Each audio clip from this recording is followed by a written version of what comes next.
Bienvenue à tous dans le débat de France 24. Ce soir, faut-il brûler le Tour de France? La caravane a accusé le coup hier après la décision des télévisions publiques allemandes, la ZDF et la ARD, de ne plus diffuser le Tour de France, et ce suite au contrôle antidopage qui s'est révélé positif et qui a été annoncé hier sur le coureur allemand Patrick Sinkiewicz. C'est un jeune de 26 ans, donc a priori on pouvait le considérer comme un représentant de cette fameuse nouvelle génération propre. Alors en Allemagne, le dopage a causé à l'Est des dégâts terribles dans toute une génération, et c'est donc peut-être la goutte d'eau qui fait déborder le vase, d'où la décision donc des chaînes publiques allemandes. Mais le Tour de France, qui se veut exemplaire, qui fait beaucoup d'efforts, s'estime injustement collectivement sanctionné, et évidemment, il continue. Cette affaire de dopage est une vraie plaie. Nous en parlons ce soir avec le panel que je vous présente maintenant. Frédéric Brindel est rédacteur en chef adjoint à Sport Plus. Pierre Ballester, lui aussi, est journaliste et spécialiste du Tour de France. Il a écrit un livre sur Lance Armstrong qui s'appelle LA Confidential, les secrets de Lance Armstrong.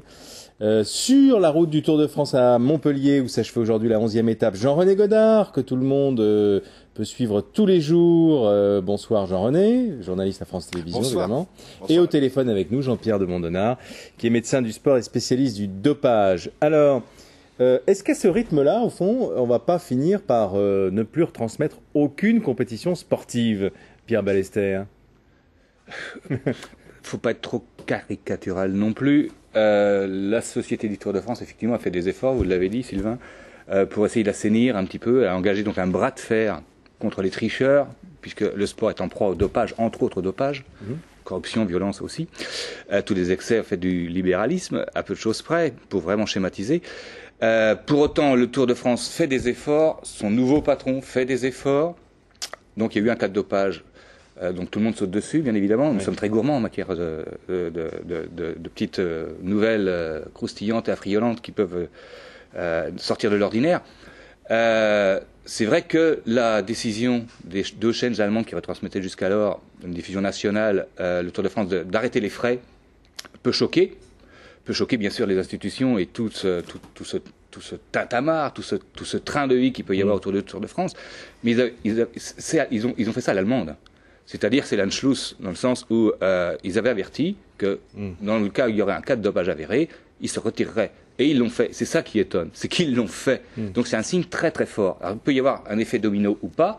Il peut y avoir des conséquences effectivement très profondes, très durables. Mais est-ce que c'est pas un peu du puritanisme dans la mesure où, au fond, ce qui est étonnant, c'est pas qu'il y ait des cas de dopage, et c'est plutôt bien qu'on les identifie, qu'on les révèle. Vous voyez, le puritanisme, c'est d'entretenir cette méthodologie de doigt blanc et de vierge effarouchée quand il y a un cas de dopage depuis 10 ans. Ça fait 10 ans qu'il y a du dopage, ça fait 10 ans qu'on a été alerté et que rien n'a bougé jusqu'à ce que le nouveau patron du Tour tente de faire quelque chose. Il n'est pas sorti de l'auberge pour le faire parce qu'il se heurte à une culture ancestrale et viscérale, génétique même du doping, du dopage. Cela, pour autant, quand on dit nouvelle génération propre et l'ancienne sale, là aussi c'est vraiment caricaturel. À partir de quel âge on est propre, à partir de quel âge on est sale? On va voir ça. Jean-René Godard, dans la grande famille du Tour de France, les avis, j'ai l'impression, sont un peu partagés. Il y a ceux qui pensent que c'est totalement injuste de pénaliser tout le Tour de France parce qu'il y a eu un cas de dopage. Il y en aura peut-être d'autres d'ailleurs. Et puis ceux qui estiment peut-être que ça peut servir d'électrochoc, au fond. En fait, je crois qu'il y a une précision très importante qu'il faut apporter au départ. Le cas de dopage positif de Patrick Sinkiewicz, coureur de l'équipe T-Mobile, n'est pas sur le Tour de France. C'est très important de le préciser d'entrée. Patrick Sinkiewicz a été l'objet d'un contrôle inopiné alors qu'il était à l'entraînement le 8 juin dernier. Il y a eu donc ce contrôle inopiné qui a révélé des traces de testostérone de synthèse. Mais je le répète, ce n'est pas sur le Tour de France. D'accord, Jean-René, mais il était engagé dans le Tour de France. Et c'est dans le cadre de sa préparation pour le Tour de France, Jean-René. Mais c'est ça qui est grave, c'est que Patrick Sinkiewicz, avant le départ du Tour de France, les organisateurs du Tour et l'Union cycliste internationale ont fait signer aux 189 concurrents une charte dans laquelle ils s'engageaient à ne pas utiliser des produits interdits et dans laquelle ils s'engageaient à respecter la loyauté et le Tour de France et leur sport, le cyclisme. Donc Patrick Sinkiewicz a signé cette charte. Donc il est en infraction totale. Il a menti, il a triché. Mais je le répète, il n'était pas positif. C'est pas un contrôle effectué sur le Tour de France. D'accord, c'est bien de le préciser, Jean-René Godard. Cela dit, c'est un joueur qui était engagé dans le Tour de France et qui était dans une équipe et avec qui avait signé des engagements. Ah, donc, en plus du voilà. C'est important de donner tous les détails, Jean-René. Oui. Juste de précision, Jean-René, c'est vrai, Jean-René, vous faites bien de dire ça, mais il faut apporter deux compléments d'information. Le premier, c'est qu'il a été effectivement pris par la patrouille lors d'un contrôle inopiné, et c'est très bien d'avoir des contrôles inopinés. Il n'y a que comme ça qu'on peut faire avancer les choses en matière de dopage. Bien sûr. Dans le cadre de sa préparation au Tour de France, c'est le 8 juin, il prépare le Tour de France. Donc je veux pas dire qu'il faut faire un amalgame, mais voilà, il est pris sur le Tour de France. C'est considéré comme ça. Il prépare pas le Tour d'Autriche ou le Tour du Zimbabwe le 32 décembre. Personne sur le Tour de France ne le conteste. Patrick Sinkiewicz se prépare sur le Tour de France et il a triché avant le départ de ce Tour, dans la perspective d'être bon sur le Tour. Mais attention, je pense qu'il faut être très précis avec des faits qui sont importants. J'ai passé moi hier pratiquement toute la journée avec les responsables de ARD, qui est donc la première chaîne de télévision allemande, qui est une chaîne énorme en Allemagne, chaîne leader en audience. J'ai passé pratiquement toute la journée avec eux. J'ai assisté aux différents meetings entre Roman Bonner, le directeur, et l'ensemble de ses collaborateurs. Ils étaient 120 sur le Tour de France et j'ai vu au fil des heures l'évolution de la situation. En fait, les responsables de la chaîne ARD ont eu l'impression d'avoir été trahis, car 2 mois avant le Tour de France, ils avaient menacé déjà de ne pas retransmettre à cause des révélations de Yakche, de Zabel, de l'affaire Ulrich, de l'affaire Puerto, et ainsi de suite. Déjà, ils avaient menacé de ne pas retransmettre. Ils ont signé en quelque sorte, avec cette charte, une sorte de pacte de confiance avec les coureurs, et ils ont eu l'impression, avec ce contrôle positif de Sinkiewicz, d'être trahis. À ce stade, il faut peut-être laisser intervenir Christian Prudhomme, le directeur du Tour de France. Lorsque nous l'avons rencontré, c'était quelques jours avant le départ à Londres, parler justement du cas de cette équipe anciennement Télécom, qui s'appelle maintenant T-Mobile, cette équipe allemande, parce que là, il faut comprendre justement, il y a tout un contexte avec des aveux de dopage et puis des cas de contrôle qui se concentrent en particulier sur cette équipe. Christian Prudhomme. Un point de vue très clair. Le dopage est l'ennemi du cyclisme. Le dopage est l'ennemi du Tour de France. Comme ancien journaliste de télévision, j'ai la conviction que le dopage est anti-audimat. Si les gens aiment à travers les générations, autant les champions cyclistes, c'est parce qu'ils sont capables, plus que quiconque, d'aller loin dans la souffrance. C'est pas le geste triomphant d'un gars, le doigt levé, l'index vengeur pointé vers le ciel au bout de 200 km, pas plus fatigué que moi quand j'ai grimpé 2 étages, par l'escalier. C'est pas ça qui fait la légende du vélo. C'est au contraire la capacité d'aller plus loin que quiconque dans la souffrance. Si les produits font qu'ils sont moins fatigués, ça n'a plus de sens. Le mythe des forçats de la route, le mythe d'Albert Londres, il veut dire quelque chose. C'est pour ça que les gens aiment les champions cyclistes. Donc clairement, pour nous, le dopage est l'ennemi du cyclisme et l'ennemi du Tour de France. Il n'y a aucun doute là-dessus. Alors, c'était pas exactement ce que je voulais, c'était disons, la profession de foi anti-dopage de Christian Prudhomme. Maintenant, on va entendre ce qu'il avait à dire sur l'équipe T-Mobile. Le cyclisme est comme tous les autres sports. On ne me fera pas croire que le cyclisme est radicalement différent des autres, même si, hélas, il y a une vieille culture du dopage dans le cyclisme. Vous savez, j'étais très frappé parce que, comme disaient les journalistes allemands, en Allemagne, la pression est très très forte sur le dopage, la lutte contre le dopage, etc. 2 des médecins de l'équipe T-Mobile ont été exclus de l'équipe parce qu'ils avaient avoué avoir triché. Ces 2 médecins sont des médecins de l'Institut de Fribourg qui surveillent tout le sport de haut niveau en Allemagne. L'un de ces 2 médecins était le médecin-chef de la délégation allemande aux Jeux Olympiques de Turin. Donc il faut simplement qu'on m'explique. Ce monsieur, qui a avoué avoir dopé des coureurs cyclistes, a installé des cloisons étanches, totalement hermétiques, et naturellement s'est contenté de doper ceux qui étaient sur des vélos, parce que ceux-là sont des escrocs, des tricheurs et des voleurs, mais il n'a absolument pas touché aux autres. quand même falloir dire la vérité à un moment, il faut arrêter ces singeries, je vous le dis clairement.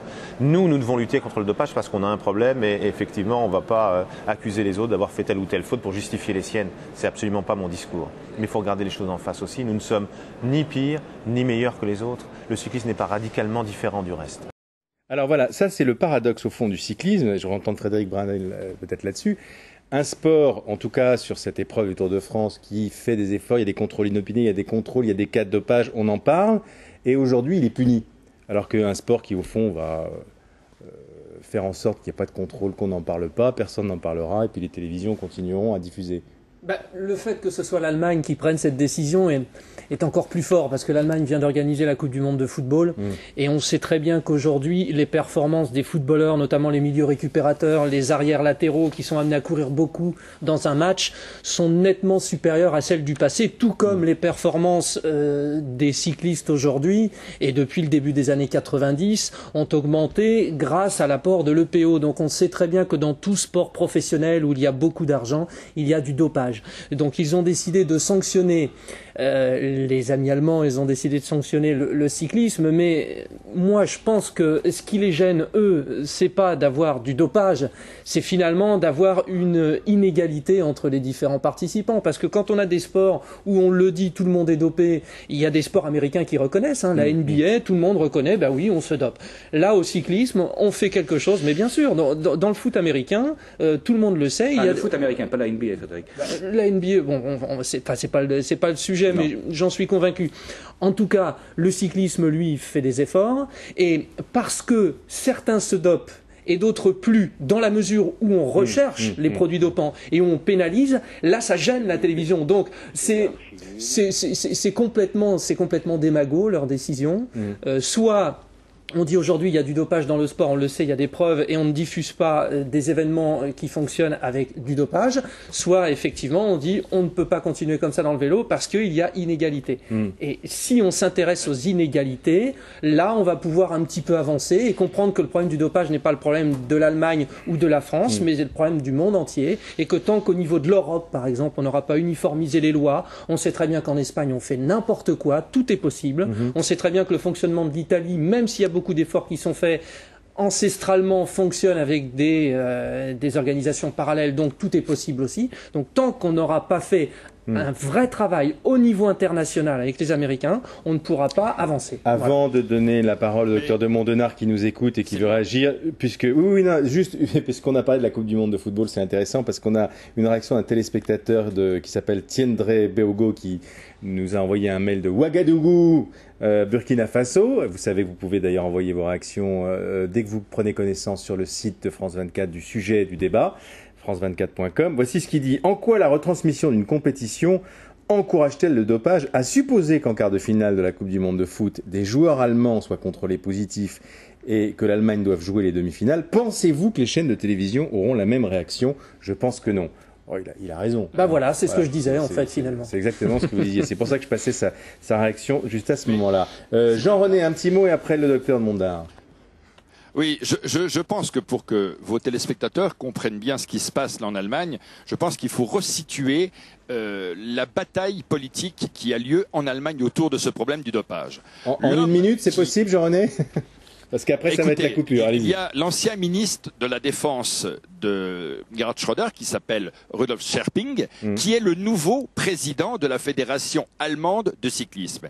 Et ce monsieur Scherping, donc ministre de la Défense, je le répète, il y a 6 mois encore, eh bien, monsieur Scherping a décidé de mener une grande croisade contre le dopage. Et il a réussi autour de lui à obtenir pratiquement une unanimité. Hier, il faut savoir qu'au Bundestag, c'est-à-dire au Parlement allemand, l'ensemble des groupes politiques représentés ont approuvé la décision de ARD, chaîne publique, sur le thème « On ne doit pas diffuser un sport et diffuser des vedettes de ce sport qui donne un exemple si catastrophique aux jeunes. » Donc vous le voyez, on est en Allemagne même, on est sorti du Tour de France. On veut en fait montrer l'exemple.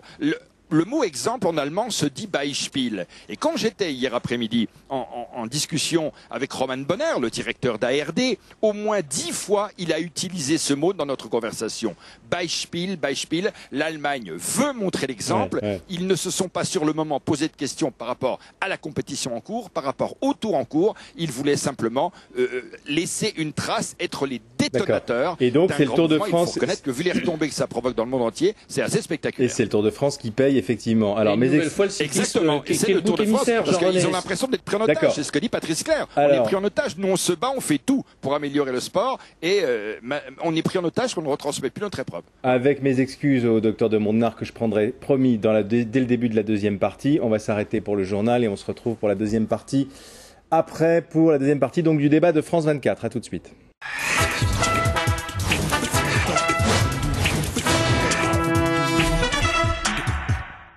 Le débat de France 24 ce soir, est-ce que le Tour de France est en train de payer pour tous les mauvais comportements dans le sport? Pourquoi est-ce que la télévision publique allemande a-t-elle décidé de ne plus retransmettre le Tour de France suite à l'affaire donc de ce coureur Sienkiewicz de l'équipe T-Mobile qui a été contrôlé positif? Jean-René Godard nous le rappelait, c'était un contrôle inopiné qui avait été fait pendant la préparation et non pas pendant le Tour de France. Voilà, nous en parlons ce soir avec Frédéric Brindel, rédacteur en chef adjoint Sport Plus, Pierre Ballester qui lui aussi est journaliste sportif spécialiste du Tour de France et qui a écrit un livre sur Lance Armstrong, Jean-René Godard qui est toujours en duplex avec nous de Montpellier, l'arrivée de la 11e étape aujourd'hui.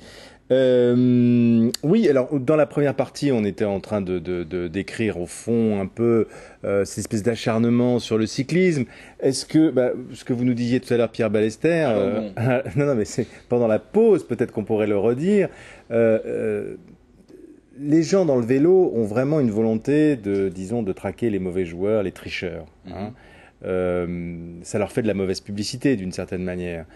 Est-ce que des affaires semblables sont envisageables dans d'autres sports, dans le football par exemple? Le mot tabou qui est lâché. Bah oui. Oui, parce qu'à chaque fois qu'on parle des autres sports, évidemment c'est le football qui revient. Est-ce que c'est possible dans le football? Il n'y a pas le même genre de contrôle. Je vous le dis tout de suite, non, pour moi, à mon sens, c'est pas possible dans le football. C'est pas possible dans le football parce que d'abord, en comparaison. Ça ne veut pas dire que c'est un sport plus propre. Ah non, surtout pas. Ouais. Il y a déjà eu des cas de dopage dans le football et même dans notre football français. Je rappelle pas les noms, ce serait peut-être diffamatoire après coup. Mais il y a eu des cas de dopage et notamment nodrolone, enfin des produits dopants. Ce sont des cas isolés.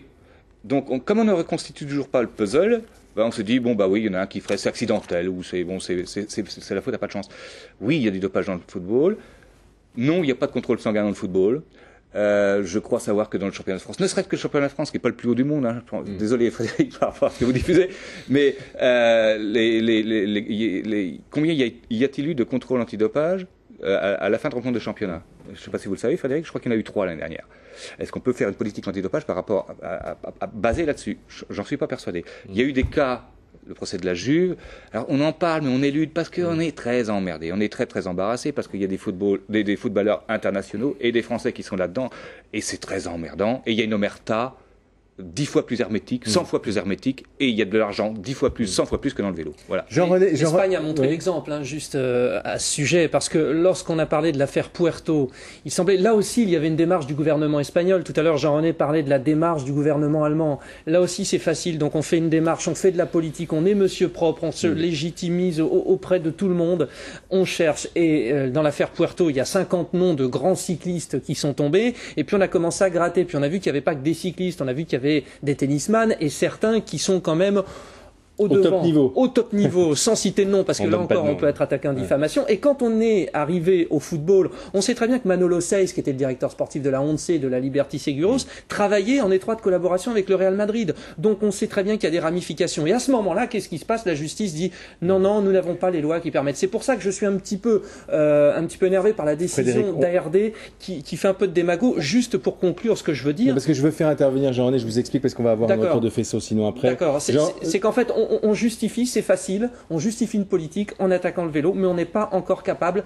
d'aller au bout en attaquant d'autres sports plus riches. Jean-René, il y a un autre paradoxe aussi, c'est que les sponsors continuent. C'est que au fond, cette histoire de dopage, elle est étroitement liée au spectacle. Ça gêne pas le spectacle, bien au contraire. Donc on sait, on sait plus très bien sur quel pied danser. D'un côté, le problème éthique qu'on a bien exposé avant, et d'un autre côté, télévisuellement, la performance qui fait de la bonne télévision, qui au fond intéresse les sponsors.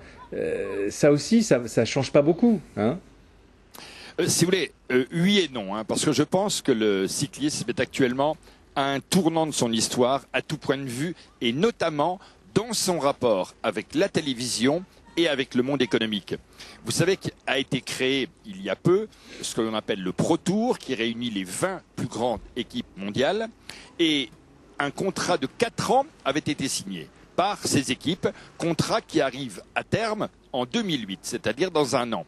On sait déjà, écoutez bien, sur les 20 grands sponsors de ces formations, on sait déjà que 9 d'entre eux ont décidé de ne pas continuer au-delà de 2008 parce qu'ils estimaient justement que le sport qu'ils soutenaient, qu'ils finançaient, était beaucoup trop entaché par le dopage et avait perdu une partie de sa crédibilité. Il faut savoir par exemple qu'en France, Cofidis, qui a été touché par des affaires de dopage, a annoncé qu'il voulait arrêter.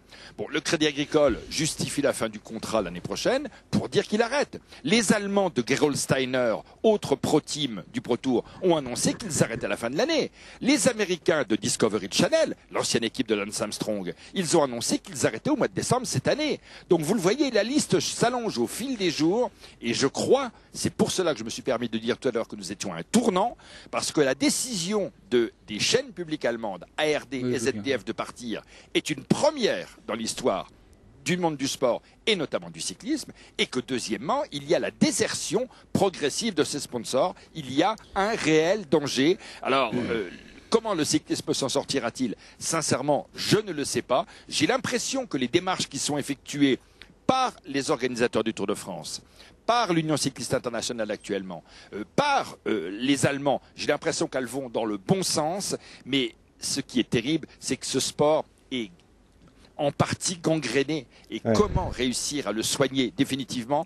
Peut-être faudra-t-il dire un jour que l'on saute une génération. C'est une des solutions qui avait été envisagée. Faire un Tour de France avec, par exemple, que des coureurs de moins de 23 ans. Mais cela privait plein d'autres qui ont plus de 23 ans, qui sont propres actuellement et qui seraient retrouvés sur le carreau. Donc, vous voyez, c'est extrêmement compliqué à régler, mais je crois ne pas exagérer en disant que nous sommes à un tournant. Et ce qui s'est passé hier dans la zone technique de télévision à l'arrivée du Tour à Marseille est un événement considérable avec cette décision des chaînes publiques allemandes. Véritablement un événement considérable. Merci Jean-René, parce que je pense que vous serez plus avec nous quand Pierre Ballester va vous répondre. Enfin, si vous l'êtes, tant mieux. Mais Pierre, tournant, pas tournant.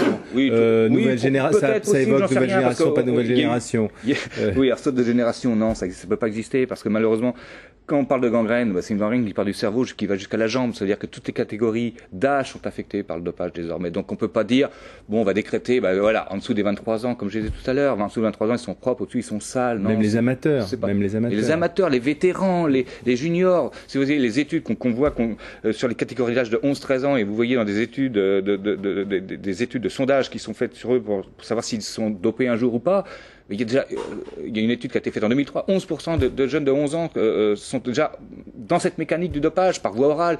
Donc, non, il n'y a pas donc de saut de génération. Pour ce qui concerne les équipes du Pro Tour, alors effectivement, il y en a 20 et il y en a, je crois, effectivement 8 ou 9 qui vont se désengager officiellement à la fin de... Est-ce que c'est vraiment lié au dopage ? Moi, j'en suis pas persuadé. Il l'annonce. Oui, non, mais certes, mais Jean-René, c'est parce que c'est une fin de cycle. Je me pense parce que je veux oui, mais elles l'ont annoncé, mais c'est pas pour la raison du dopage, c'est parce que c'est une fin de cycle, c'est une politique de partenariat, de sponsorship qui met à laquelle ils mettent un terme. Ils vont orienter leur action marketing sur d'autres disciplines sportives, voire pas de sport du tout, d'ailleurs. Donc, et si c'était vraiment lié au doping, mais ça fait longtemps longtemps qu'il se serait désengagé, puisque ça fait 10 ans qu'on parle du dopage. Ça fait 10 ans que ce fléau, que ce cancer balafre, cicatrise, le Tour de France notamment et le cyclisme en particulier. Et depuis 10 ans, 97, à peu de choses près, quel sponsor s'est désengagé nommément en disant j'arrête les frais? Est-ce que Cofidis s'est désengagé? Est-ce qu'un Italien s'est désengagé? Au niveau des partenaires du Tour de France, au niveau des partenaires des là, il y a une chaîne de télévision. Festina, Liberty Seguros sont arrêtés. Liberty Seguros a arrêté l'année dernière. Attends, t'as vu pourquoi ils ont arrêté? Enfin, pourquoi ils... oui, mais justement, ils ont arrêté. Pardonnez-moi. Non. Problème d'image. Forcé et contraint. Mais Jean-René, simplement d'un mot pour comprendre, est-ce que cette affaire de ARD, ça va faire du bien à la cause dont vous parliez tout à l'heure, ou plutôt du mal? C'est ça que je voudrais savoir. À votre avis, quel est votre sentiment?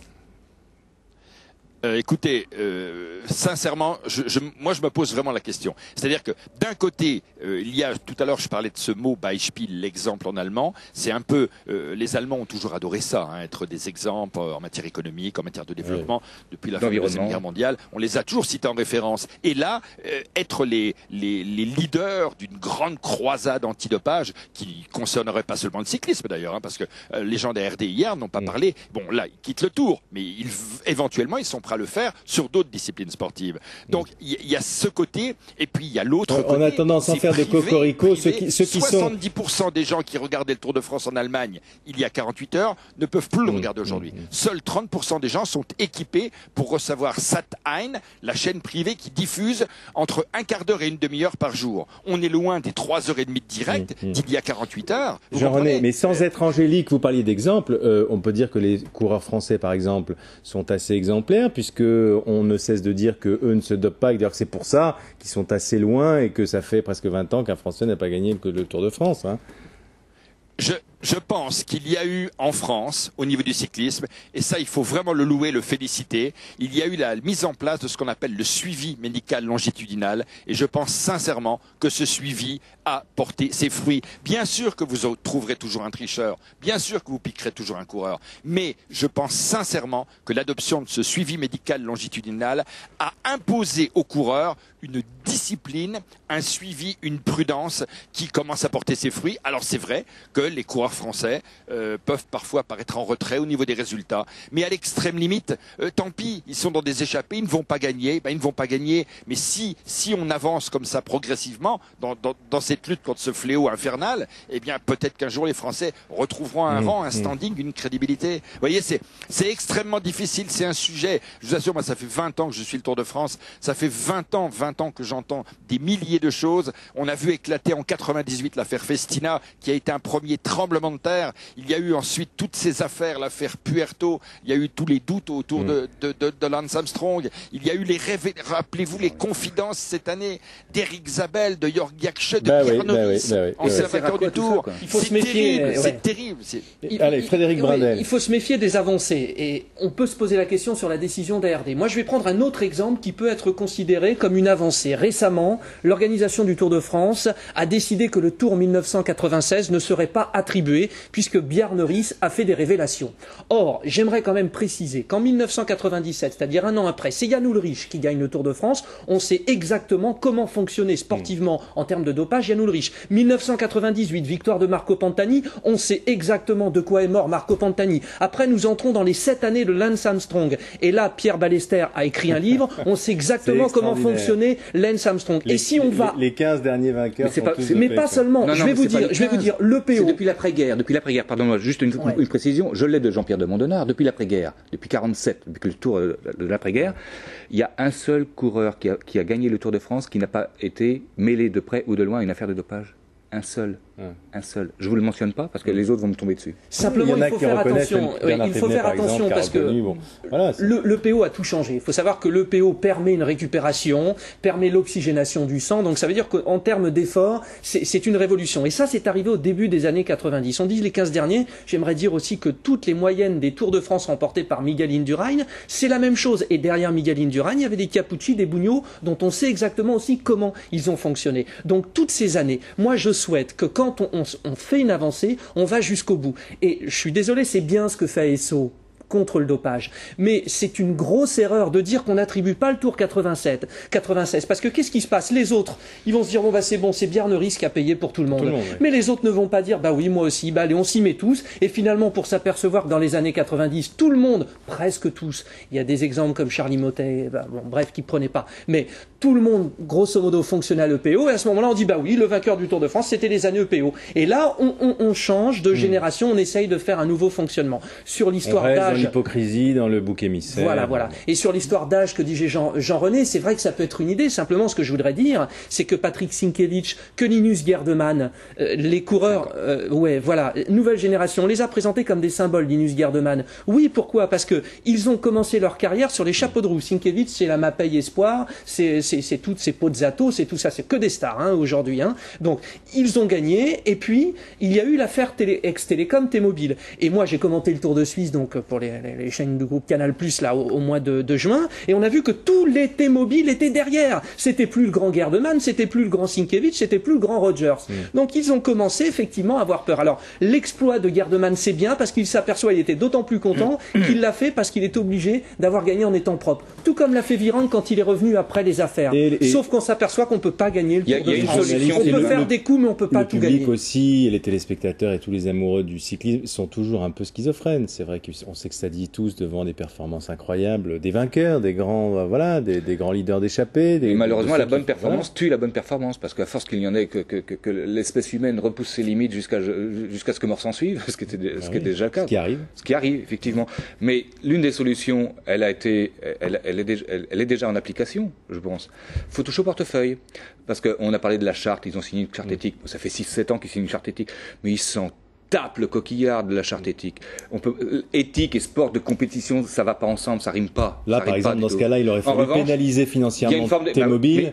Il y a une forme de répression, effectivement. C'est ce qui va se faire, mais tu as raison, ça c'est une vraie avancée. Ça, malheureusement, c'est la répression.